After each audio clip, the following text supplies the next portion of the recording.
Good morning बच्चों, मैं BL Agarwal आज आपको इस लेक्चर में फिनंशियल मैनेजमेंट का एक chapter working capital management topic working capital requirement of A manufacturing concern का एक प्रॉब्लम सोल्व करके समझाने का कोशिश करूँगा।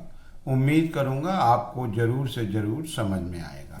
ठीक है, ये रख दिया आपके सामने एक problem. A company provides you the following facts. Estimate net working capital required. Okay, net working capital calculate करना है। ये देखिए, कॉस्ट पर यूनिट में रॉ मटेरियल 80 रुपया, डायरेक्ट लेबर 30 रुपया, ओवरहेड में 10 रुपया डिप्रिसिएशन है, तो ओवरहेड 60 रुपया और डिप्रिसिएशन 10 रुपया।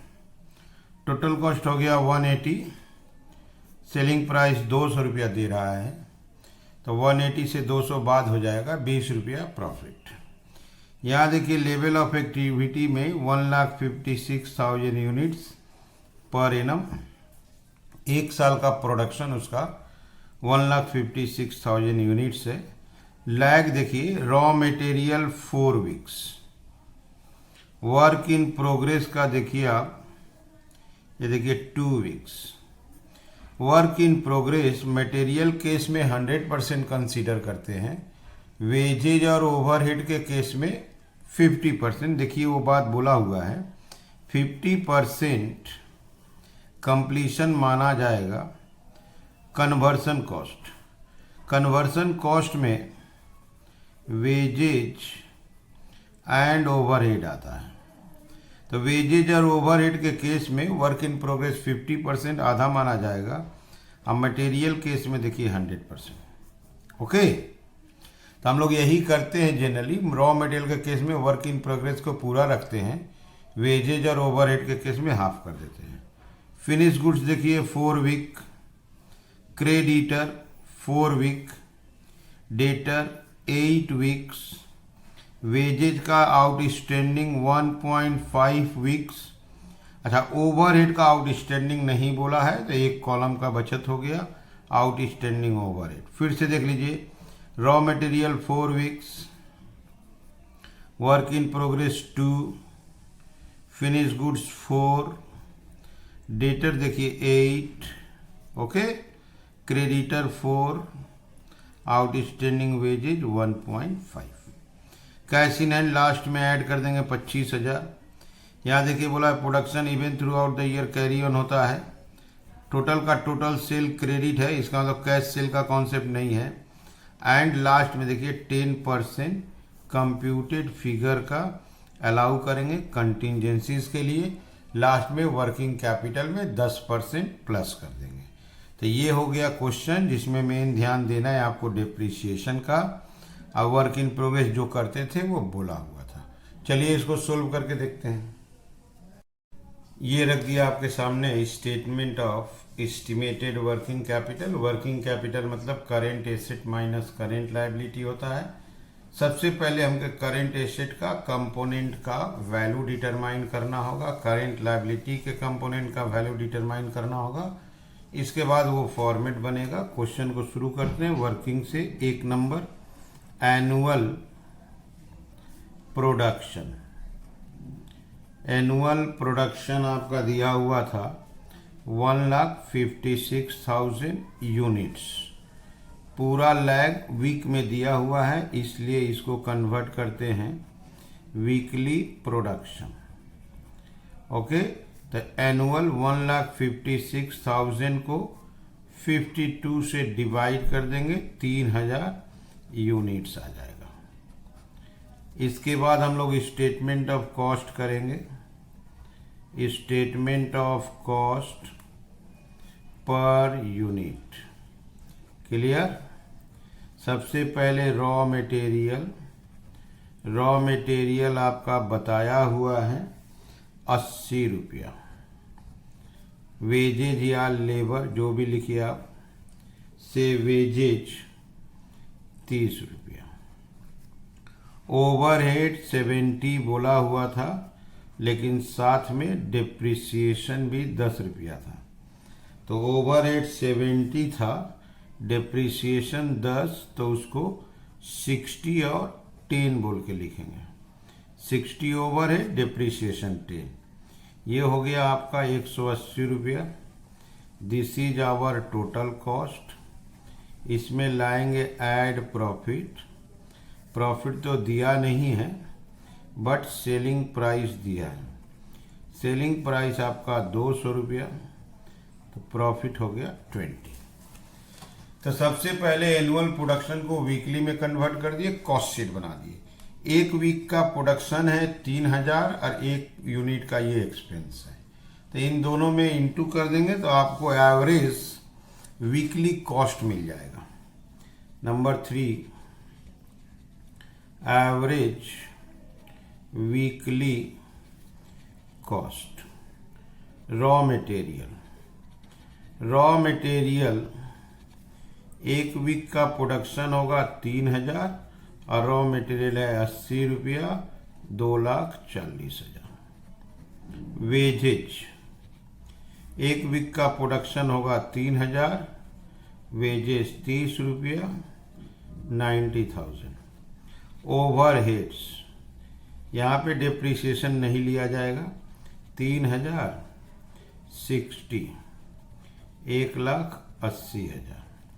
And profits 3000 into 20, that is 60,000। Clear? तो डिप्रिसिएशन वर्किंग कैपिटल का हिस्सा नहीं होता है, तो आप देख लो पहले की तरह वर्किंग कर दिए, एनुअल प्रोडक्शन को वीकली में कन्वर्ट कर दिए, पर यूनिट कॉस्ट स्टेटमेंट बना दिए और एवरेज वीकली कॉस्ट कर लिए। ठीक है, ये देखो क्वेश्चन, पर यूनिट में मटेरियल 80, वेजेस 30, ओवरहेड में देखिए 10 डिप्रिसिएशन है, 60 10 180, 200 रुपया सेलिंग प्राइस, 20 रुपया प्रॉफिट, 1,56,000 पर एनम का प्रोडक्शन है। और सवाल देखिए वीक्स में है, सब कुछ वीक में दिखाई देगा, इसलिए इसको वीकली प्रोडक्शन में कन्वर्ट कर दिए। तो ये हो गया आपका वर्किंग नंबर 1 2 3। अब हम लोग करेंगे क्या, एक एक करेंट एसेट करेंट लायबिलिटी के कंपोनेंट का वैल्यूएशन करेंगे। ठीक है, ये रख दिया आपके सामने वर्किंग कैपिटल रिक्वायरमेंट का कॉलमनर फॉर्मेट। इसके हेल्प से हम लोग raw material, work in progress, finish goods, debtor, ये 4 करेंट एसेट हुआ, क्रेडिटर और आउटस्टैंडिंग वेजेज, करेंट लायबिलिटी, इसका अमाउंट का वैल्यूएशन कर पाएंगे। ठीक है, 1 नंबर शुरुआत करते हैं आपका रॉ मटेरियल। रॉ मटेरियल पहले आपको देखना होगा इन स्टोर कितना था। ठीक, इन स्टोर रॉ मटेरियल आपका 4 वीक्स था। इन WIP में आपका 2 वीक्स था। इन फिनिश गुड्स में आपका 4 था। इन डेटर में आपका 8 था, तो ये हो गया आपका 18, माइनस क्रेडिटर में आपका 4 था, ये रिजल्ट आ गया 14। ओके, तो मटेरियल इन स्टोर यहाँ देख लीजिए आप, material in store 4 weeks, WIP 2, finish goods देखिए 4, डेटर 8, क्रेडिटर 4। ओके, एक वीक का मटेरियल कॉस्ट देखना है तो आप देखो एक वीक का 2,40,000। क्लियर है? अब 2,40,000 से इंटू करना है और रेस्पेक्टिव कॉलम में जाएगा, ये होगा 9,60,000, ये होगा 4,80,000, ये वापस 9,60,000। ठीक, ये 1920। ओके, और ये आपका क्रेडिटर में 9,60,000। 2,40,000 था इंटू 14, टोटल आ गया आपका 3360। ठीक है, तो 240 से इंटू करते गए, रेस्पेक्टिव कॉलम में फिलअप हो गया। अब 2 नंबर में आते हैं आपका वेजेज आपका चालू होगा इन WIP का पीरियड आप देखो 2 है, 50% कंप्लीशन स्टेज बोला भी है, तो तो 2 को 1 लिखेंगे, नहीं बोलने से भी 50% ही एज्यूम करते। In finish goods 4, in debtor 8, that is 13, minus outstanding wages. Outstanding wages आपको क्वेश्चन में देखना होगा। देखिए 1.5, आउटस्टैंडिंग वेजेज 1.5, 11.5। एक वीक का वेजेज देखिए 90,000। 90,000 से इंटू करके कॉलम में लाना है। WIP में 90,000, फिनिश गुड्स में 3,60,000, डेटर में आपका 720, आउटस्टैंडिंग में 135। क्लियर। और यहाँ आपको 11.5 इंटू 90,000, 10,35,000। ठीक है, ये हो गया वेजेज। वेजेज के जैसे ही नंबर 3 करेंगे ओवरहेड्स। ओवरहेड्स के केस में भी WIP अपना ओरिजिनल का हाफ 1 लिखा जाएगा। इन फिनिश गुड्स 4, इन डेटर 8, कोई आउटस्टैंडिंग नहीं है इसलिए 13 का 13। एक वीक का ओवरहेड देखिए डेप्रिसिएशन छोड़ के 1,80,000 है, तो 1,80,000 इस कॉलम में आ गया। 180 इंटू 4 7,20,000, 180 इंटू 8 14,40,000 और 1,80,000 इंटू 13 23,40,000। अब लास्ट आइटम बच गया आपका प्रॉफिट। तो प्रॉफिट आएगा इन डेटर 8, टोटल 8। एक वीक का प्रॉफिट आप देखो 60,000 है, तो 60,000 है तो डेटर में 480, टोटल में 480। तो ऐसे करके एक एक कॉलम का वैल्यूएशन हो गया। अब इसको हम लोग प्लस कर लेंगे। ठीक है, प्लस करेंगे तो हर एक का हमको अमाउंट मिल जाएगा। जैसे आप टोटल कॉलम को देखो 3360 है, 33,60,000, 10,35,000, 23,40,000, 4,80,000, 72,15।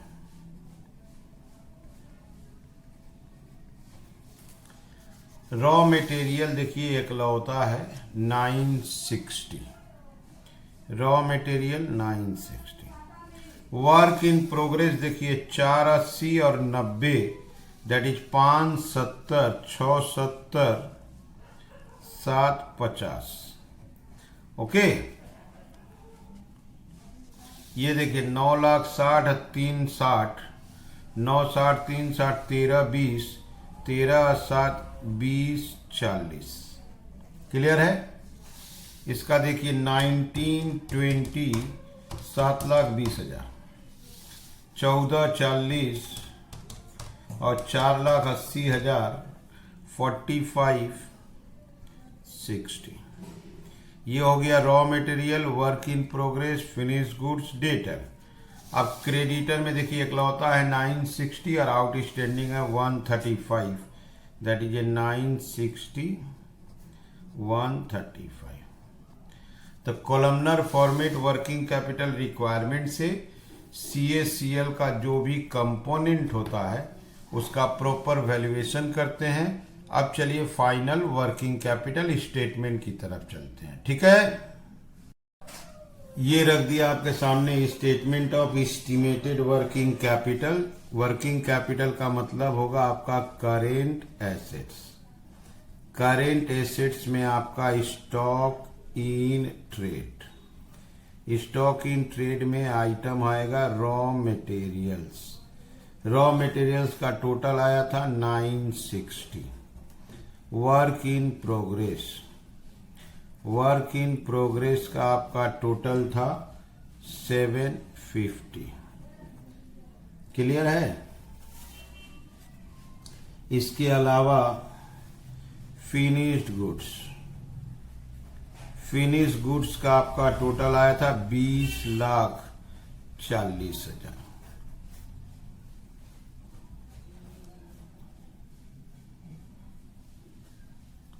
ठीक है, 3750। डेटर आया था आपका 4560। अच्छा, कैश क्वेश्चन में दिया हुआ था, आप देख लो, कैश 25,000। तो कैश ले आया आपका 25,000। इसको जोड़ते हैं,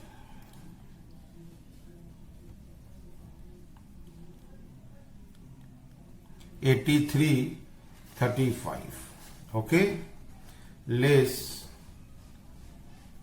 करेंट लायबिलिटीज में क्रेडिटर्स, आउटस्टैंडिंग वेजेज। क्रेडिटर था 960, आउटस्टैंडिंग वेजेज 135, ये 1095। ओके, तो ये हो जाएगा 7240। यहाँ देखिए लास्ट में 10% हमको कंप्यूटेड फिगर में कंटिजेंसी प्लस करना है, तो इसको प्लस करने के बाद ही आंसर कंप्लीट होगा। ओके, तो करेंट एसेट्स को ऐड करके हुआ था 8335, करेंट लायबिलिटी माइनस किए 7240 आ गया। Add provision for contingencies, provision for contingency 10% बोला गया है, तो 724। ओके, इसका 10% 724। अब इसको ऐड कर देंगे, आंसर विल बी 79,64,000। ये हम लोग का फाइनल आंसर आया 79,64,000। क्लियर है? तो सबसे पहले CACL माइनस कर दिए, वर्किंग कैपिटल आ गया, लेकिन क्वेश्चन में 10% कंटिजेंसी बोला हुआ था, उसको प्लस करेंगे तभी जाके फाइनल आंसर आएगा। ठीक है, उम्मीद करते हैं वर्किंग कैपिटल रिक्वायरमेंट का ये प्रॉब्लम विथ सॉल्यूशन आपको जरूर समझ में आया होगा। Okay, thank you.